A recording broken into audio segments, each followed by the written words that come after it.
Cheers. Oh my gosh, it's been too long. We have seen each other, but could you imagine if we hadn't? We haven't forgotten how to cheers, but we're cheersing with you guys. Welcome back to Good Grief. It's been months.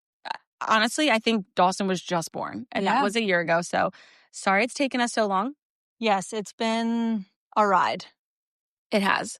And I think everyone's asked, are you and Kristen still doing the podcast? And the intention was always yes. Yeah. I think just with life and the kids and Otto's school schedule with the half-day kindergarten last year. Oh my gosh, that was wild. Highly do not recommend half-day kindergarten. But you didn't have a choice. We had no choice.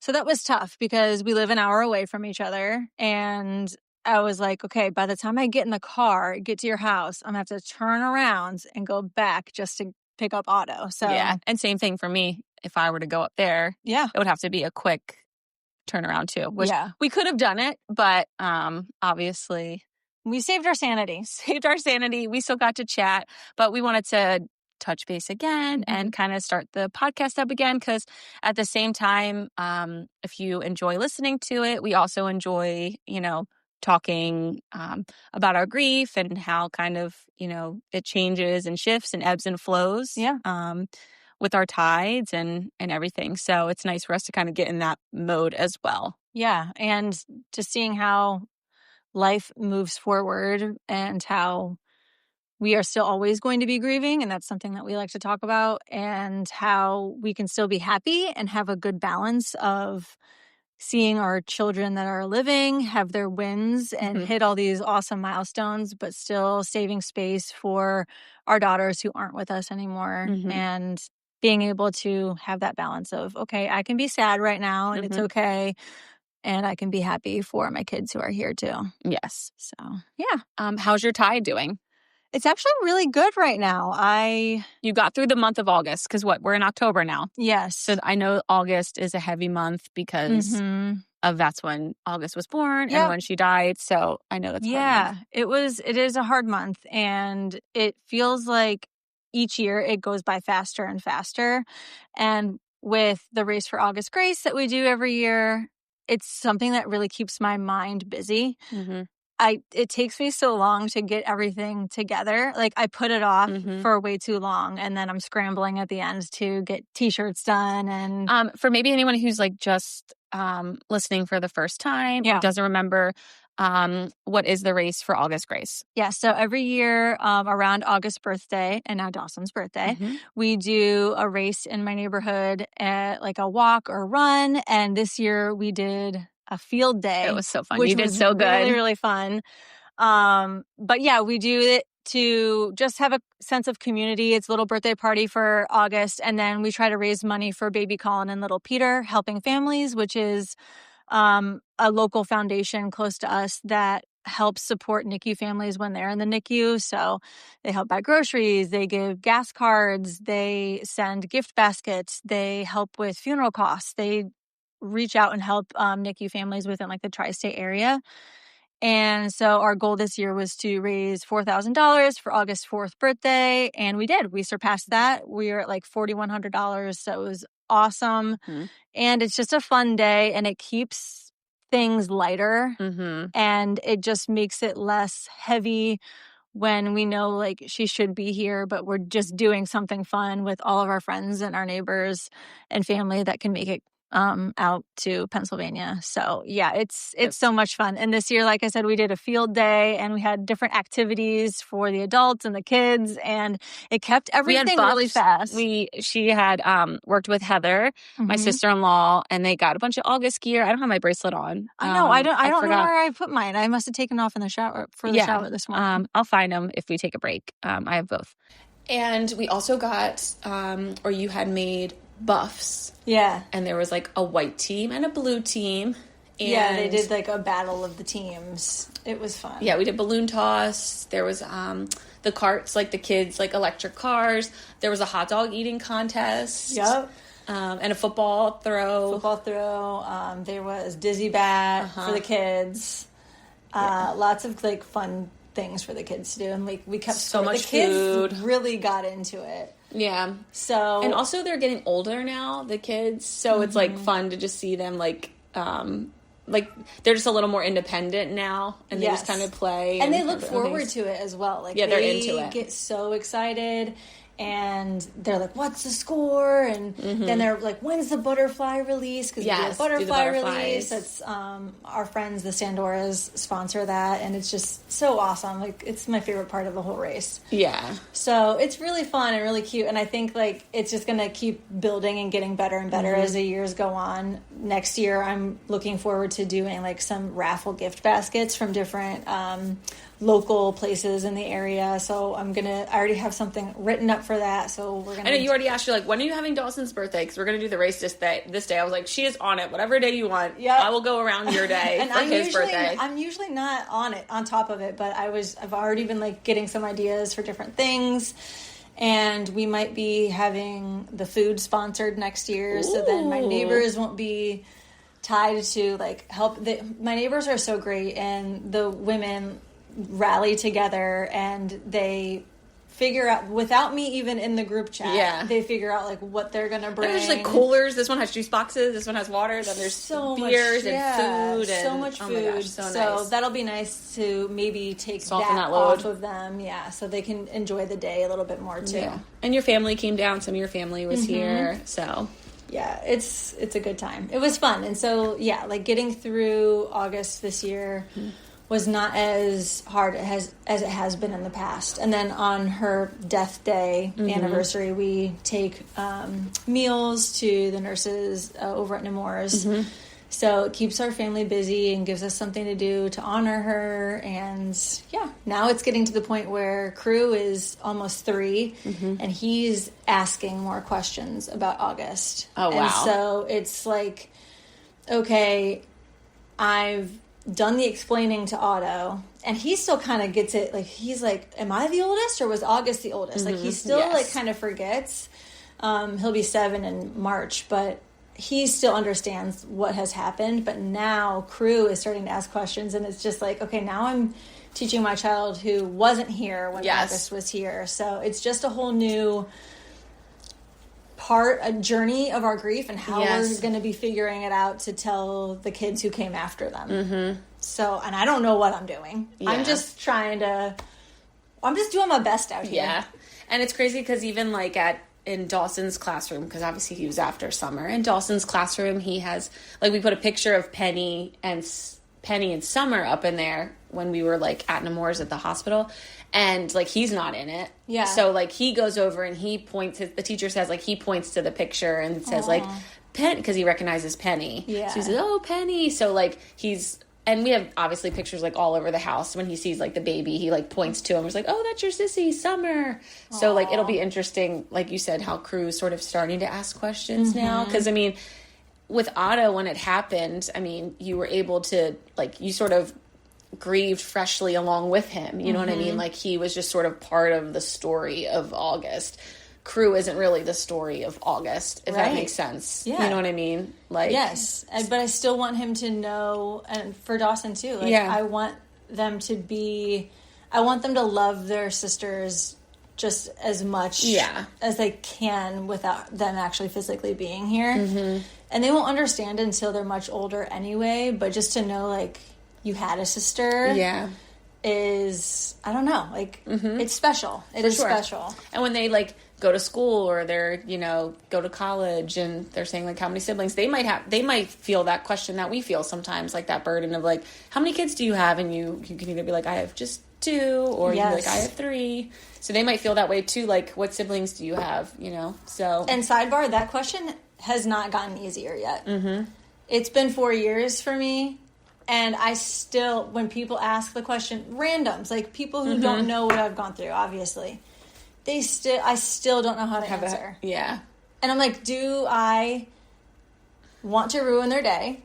Or do I just make it quick and just say, I have 2 boys? Yeah. I feel like that question has changed for me over time, because I used to be like, anybody who asked me, I would tell them, like, straight up. You have to. The same thing. You just have to tell them. But now I just say, like, I have 2. Yeah. But it feels like to me, it just feels fine because I know it's not true. But, like, I'm just like, it's easier than, like, explaining everything. Yes. But I think sometimes if you do get in the moment of, like, if it's a more personal conversation with somebody, like, it can be brought up. But yeah, I've had some, like, personal conversations with people, like, in an airport before where I'm, like, sitting down, like, talking to them for a while. I'm like, you know what? I'll tell them. Yeah. You know, this has come up a couple times. Like, let me just tell it. Like, stuff like that. But when it's just in passing or whatever, it's like, okay. Yeah. It doesn't feel as bad anymore, but it's still shocking. It still crosses my mind every single time someone asks. So it's interesting. Yeah. How I want to look back at our old episodes and listen to us talking about the same thing, question, like a year ago. Yeah, that is true. Ago. Yeah, when it was still, like, super fresh for me and then fresh for you too. So yeah. Then we had Dawson's first birthday, like right after August race. He's so cute. Yes, he's a very good boy, and he's the best boy. Yeah, just he's really so good. Happy. Yes, and we had it at my dad's house because it's the middle of August, so it's nice and hot. So we had it at the pool. We have like a moon bounce, like a waterside moon bounce, like at our house for like smaller kids. It's like, legit. Yeah, it's like 8 or under, like 8 years or under. I mean, we've gone on it before, but like it looks like a car wash. Yeah, it's really cool. So we brought that to my dad. So like some of like the little kids, but a lot of kids were like gravitating towards the moon bounce. I would have too. Yeah. Like the moon bounce water slide. Like I'm going down this water slide. It was cool. But it was nice. We had a good turnout. Like food was great. Your mom made those cakes? My mom made, my mom's like retired. So she just is like, I'm going to start making cakes. And she never was like a baker. My dad is like a really good baker. And baking is difficult, you know, because it's a lot more like formulas and weights and measurements. So she made a really, really delicious cake. And so I had got a bunch of cupcakes, and she had made 2 cakes, like small, like smash cakes. I thought like people were going to want the cupcakes. They were like people were eating Dawson's smash cake. It was so good. Someone was like, I don't care. So it was like a part of it. It wasn't like he put his whole like mouth on it, but yeah, the cake was really good. But I do want to talk about what happened during like the happy birthday.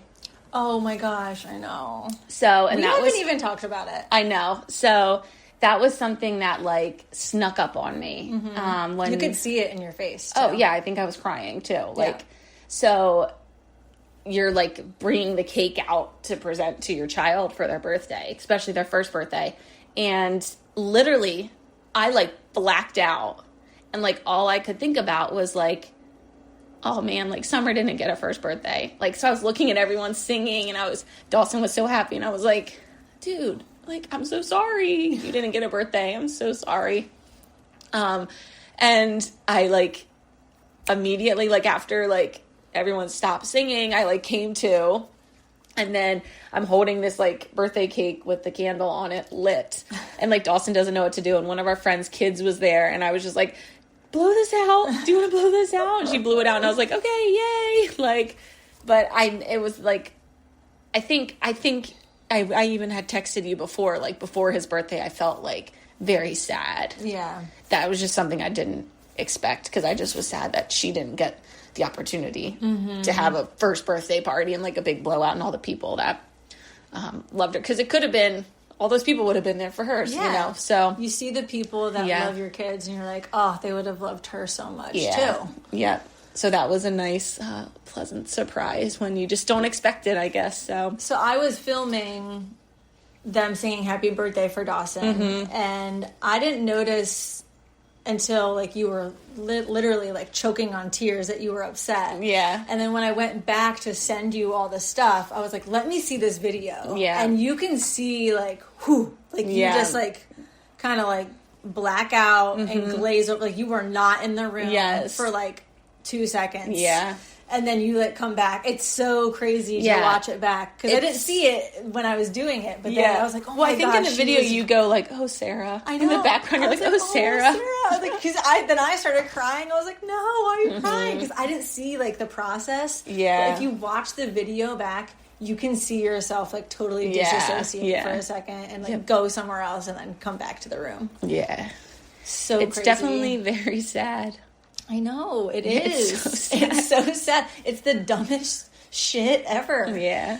and it makes you happy and so miserable all at once. Yeah. Because you're just like, especially Dawson and his little face. Yeah. Like he is sunshine. Yeah, he's really good. And it's so crazy because Crew's the same way, though. You know, Crew is sunshine, too. absolutely. Yes. And I love that, you know, Summer is our sunshine girl. Yeah. You know, like the yellow and like all the summer vibes, like that is her. Yeah. And then looking at Dawson, he is like sunshine boy. Yeah, he is. He just emulates so much of her personification. Yeah, you know that's what I true. mean? Like, he's taking it on. Yes, like what we, like how we choose to honor Summer is by yellow brightness, things that are like light. Yes. And that is Dawson. That is yes, Dawson. is yellow. He is. He is just so happy to be in the presence of other people. Yeah. Like and I'm just honored to be next to him most days. Oh my gosh, he's just so sweet. And he's a good sleeper, he's a good eater, he's just a good traveler, like naps good, like he's he's good. He's the best. Yeah, he is. I mean, we always said like Summer was very sick. Like you could see she was very sick. Mm-hmm. He is not. Yes. When you look at him, you are not sick. You know what I mean? Because that was one of your worries. Yeah. When Dawson was born, you were like, I don't want to be freaking out about his breathing in the middle of the night, or you know, if he's having a hiccups, or like is he having a seizure? I remember you spiraling. Yeah. And you know, I think I told you, I was like, well, when I had Crew, I just felt a sense of peace, and I just knew he was going to be fine just by the way he was. And I feel like it wasn't until Dawson was here that you finally were like, you understood what I meant. Like just his daily, his daily activities. Like you were like, oh, he's good. Yes, he's exactly. fine. Yeah, those are hiccups for sure. I see he has hiccups. They're hiccups. They're not. It's not anything more serious. Yeah. Yes, it was and I was like, people can tell you those things, but until you suffered this this tragedy. Immeasurable trauma, and ultimate tragedy, where it's like that's the only thing you can think about is like, this kid, I'm just gonna, even after Summer had died, our neighbors had a baby shortly after, and like I was holding him and I had to give him back. Yeah, because I was like, I thought he died, like I thought he was dead. Oh my god. Like I was like holding him, he was sleeping, and I was like, and the mom was like, my neighbor was like, do you want me to take him? And I was like, yeah, I think he's dead. Oh my god. But he wasn't. Isn't that sad? He wasn't. Guys, he's fine. He's fine. He's crazy. He's like he's two. He's crazy. But I like just thought he looked like, the only time I saw Summer at peace was when she was dead. Yeah. Unfortunately, that's kind of morbid. But the only time I saw her body at full rest was after she had passed. So it felt that was the last baby. Yeah. So I was like, and my therapist was like, just hold all the babies. Hold them. If you want, just hold them so you can get comfortable. Yeah. Oh my gosh. So, and notice like, not all babies are. And here we are, just living our lives with all this trauma. Yeah, and right. You can too. Yeah. And that's why we're here. You're not alone. So we kind of got into like deep to start. And this is more like a catch-up episode because we have big plans today. Oh, yeah. We will probably release this on Monday, but today is Friday the 3rd, and it's Taylor Swift Day. I took off vacation. Kristen is here. We're going to the movies, and Kristen is not a Swiftie. She was not a Swiftie, and we've slowly converted her. Yes. So she's coming to the movies today. We have a tickets at 3:30. Yes. To go see like her album release movie or something. It'll just be something fun to do. We're going with Brittany, our friend Brittany, who bought the tickets, and she is like the ultimate Swiftie. Sure. And when we were talking about dress code, she was like, I kind of just like want to wear whatever I can, like to get out of the house. The sigh of relief that I felt, I was like, oh, thank God. Our friend Brittany is extra. Yeah. She loves Taylor Swift. She's already said, I'm going to come over and bring cocktails. So she's going to bring a show. Yes. She is life of a show. Yes, she is. She's also a Leo. So she does everything extra, which I adore. Yeah.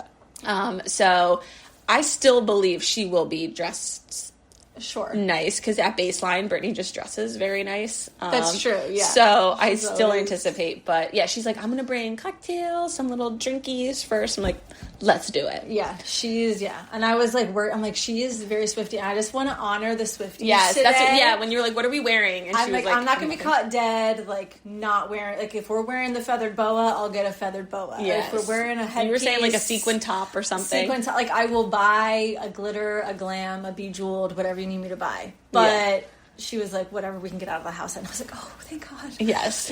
I don't want to disappoint anyone. I'm just here for the ride. Yes. And I'm excited the album's good. Yeah, it is pretty good. Yeah, I really like it. And it'll be cool to see how, like, the meaning behind the songs and how she wrote them and everything. So, yes. We appreciate that kind of stuff.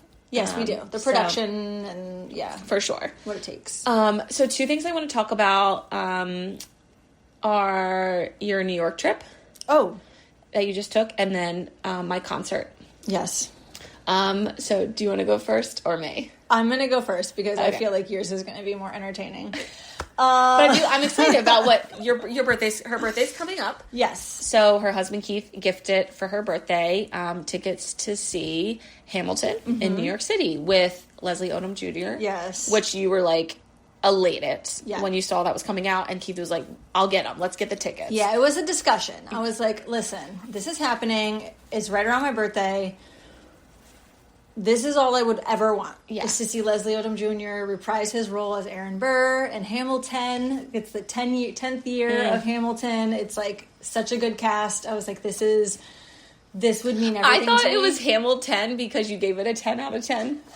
Not because it was the 10-year anniversary. Yeah, well, it is a 10 out of 10. Okay, But 10 out also, of 10. yeah, it's the, Hamilton. Like, even on the playbill, they switched Hamilton, like T-O-N to 10. Okay. So funny. So, yes, it's a thing. But anyway, we got tickets months ago, and we had this little date night. Listen, the universe did not want us to go on this trip. My mom got hurt, could not make it out to watch the kids overnight. So I had my tried and true babysitter, Kylie, come, and she took care of everything. Our neighbors helped with carpooling the kids to where they needed to go. It was less than 24 hours. You guys took the train. We took the train in. Everything happened for a reason. It worked out just fine. And it was such a good show. I mean, we stayed at a really nice hotel. We had like a light dinner. We watched the Guardians game. We went to the show. This is my husband's very first Broadway show ever. I'm like, what did he really think about it? He was like, impressed? Very impressed. He was like, that was really good. And he likes history. So if you have a significant other that does not care about Broadway, Hamilton is the best. Hamilton and Lion King are probably the best things to like ease them into it. But it's just a bunch of like burly dudes rapping about history. And they are so good. Yeah. They are so good. Did they have an orchestra and everything? Oh, absolutely. Underneath the stage. Cool. And Keith was like, they're lip singing. And I was like, no, they're not. And he's like, they're so good. I was like, I know. And he has no barometer of like what good singing is. Where did you see it at? It's at Richard Rogers Theater. Okay. So it's been there for the past 10 years. Oh, wow. That's where it's always been? Uh-huh. Cool. And this cast is just, I mean, outstanding. I think the one main character, Eliza, was the understudy, and I didn't even know. Oh, I was like, she's so good at bass. It's so good. Absolutely amazing. So it was a really good birthday present. So happy to have been there. Got to spend the night there. Went straight home in the morning. Got the kids like nothing ever happened. I mean, Otto... It was a blink. Yeah. Otto didn't even miss us. Neither did Crew. Yeah. So Crew literally said, I didn't miss you. You're like, okay. Thank you, You're like, sir. should we have made it 2 nights? I know. Like, what the heck? What the heck? So it was a really good time. I'm glad that we went, and yeah, it was awesome. But I want to hear about this concert. Yeah, okay. Because you wouldn't tell me about it. So at the same time, Kristen was in New York City seeing Hamilton, 10 out of 10. I was in Philly with my cousins at a Natasha Bedingfield concert. So yes, that Natasha Bedingfield. Yeah, the one and only Natasha Bedingfield. So she's playing in a venue that my cousins and I actually saw her in 2011. Oh, that's right. At the same venue. And the Veronicas, who we really like a lot. They were the opener, and then Kate Vogel. Oh, remember Kate Vogel? Gosh, wait, what? I forget what song she sings that was like popular. She was there too? Yeah, because she was on One Tree Hill, but she was the opener. And it was like the Verizon Wireless tour or something. So it was like everyone with their Razr phones and stuff. And then Natasha Bedingfield. And we had great seats for the first time we saw Natasha. And then this year we had great seats as well. Yeah. So it was so fun. The audience was like, there were some younger girls there who like, one girl was like blacked out drunk and her friend was like trying to feed her water. And I was like, is she going to get sick? And she's like, no, she just doesn't want any water. And I was like, okay. Yeah. Okay. So there was like different groups and then there was like older couples that were like almost like they were having a date night or something. Aww. So it was fun. But first we went to Alvez. We went to Alvez for dinner before the show, which is more in like the center city part. And we're having dinner, drinks, margaritas, and guess who walked in the door? To like at Alvez in Philly? Who? Neighbor Jamie's mom, Deb. What? And she lives in Newark, where I live, like 2 minutes down the street. She walks in with her friend. I was like, is that Deb? And I was like, Deb. And she's like, oh my gosh. So I took a picture, obviously, with her and sent it to everybody and was like, look who I found. I hate you. You know everyone everywhere. Isn't that very ironic though? Like, that's like so weird. But that is my life with you. We go places and you just see someone that you know. Yes, and we also got dinner together last night because it was her birthday, she was there as well, and we were in the same black like sweatshirt, like with little cute ties. Aww. And I was like, Deb, we even match alike now. So that was funny to see her there. That's so cool. So then we walked back towards South Street and we went to Tattooed Mom. Okay. Because I wanted some good vegan food. Yeah. So it's like a half vegan, half regular. But Chris and I went there one time and we were eating the vegan chicken sandwiches, and we stopped eating them and looked at each other and got the server and was like, these are not vegan. Yeah, it was so good. And they were like, nope, it's vegan because it has the toothpick. So very good, like vegan food, cheese and cheese fries. It's kind of like bar food, but yeah, that was cool. So then we went to the show, got there a little early. There was an opener. So then like the show's starting and we know majority of the songs. Like she did a few covers like of a Coldplay song. Like I didn't really know. But then she sang like Purple Rain. Aww. She did a remix of her brother's song, I Gotta Get Through This. I love that. Yes. And I was like, please sing If You're Not the One. Remember? What was it? If you're not the one. Yes. I was like, please sing that. So while we're there, we're sitting right in front of the VIP like area, and it's like sort of blocked off, but we're backed up to it because it's kind of like a bar. So we're backed up to the VIP area, and that's where like guest of the Natasha or maybe anybody in the band. So we're like there, the show's starting, and we see this like group of maybe like 6 people come into the into the venue, into the VIP area, and like they have they have like cameras, like cell phones, and they got tripods, and they're filming, and this one guy's like wearing a mask. And wearing a mask like in the venue, and I'm thinking, you're not really supposed to wear masks, like, and it wasn't like a mask like from COVID or something. It was like an actual like not a Freddy mask, but like a mask like that kind of mask, like a costume mask. Yeah. And I'm like, I don't really like that. But I'm like, he's in VIP. There's security there. That's fine. Whatever. So the show's like going on, and all of a sudden, like Natasha's like getting to the end because we knew the set list because we had looked it up. So she's like singing Unwritten on stage, and throughout the whole show, she's like, people are randomly yelling 6-7, like 6-7. Which if you don't know 6-7, it's what the kids are saying, and it's from a song and.